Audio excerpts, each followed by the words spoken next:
ఇక్కడున్న కార్యకర్తలందరినీ విజ్ఞప్తి చేస్తాను. మొన్న ఎన్నికలు కేవలం సంక్షేమ అభివృద్ధి గురించే కాదు, అహంకారం వ్యతిరేకంగా తీర్పు వచ్చింది. ఒక ముఖ్యమంత్రి గారు కానివ్వండి, మంత్రివర్యులు కానివ్వండి, శాసనసభ్యులు కానివ్వండి, అందరూ ఒళ్ళేడు పెట్టుకుని పనిచేయాలని ప్రజలు ఇచ్చిన తీర్పు.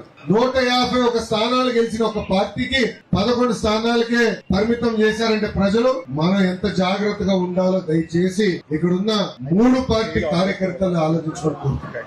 మనం ఎంత పైకి ఎదిగితే అంత భూమి పైన ఉందా, ప్రజల దగ్గరికి వెళ్ళాలా, వాళ్ళ సమస్యలు తెలుసుకోవాలా, పరిష్కరించాలి. వాస్తవంగా ఆర్థిక పరిస్థితి ఇంత దారుణంగా ఉందని మేము ఎవరో అనుకోవాలి. కార్లో కూడా నిమ్మల రామానాయుడు గారు మేము మాట్లాడుకుంటా ఉన్నాం ఫైనాన్స్ గురించి. ఇంత గంభీరంగా ఉంటుందని అప్పుడు నాకు ఊహించామా అని అనుకున్నాం. ఈ రోజు ప్రతి నెల 4,000 కోట్ల రూపాయల డెఫిసిట్ లో నడుస్తున్నాం. అయినా కూడా భారతదేశంలో ఏ ప్రభుత్వం ఇవ్వని విధంగా ఆంధ్ర రాష్ట్రంలో ఉన్న ఎన్డీఏ ప్రభుత్వం పెన్షన్ ఇస్తుందండి. 4,000 రూపాయలు ఏ రాష్ట్రంలో ఇవ్వట్లా.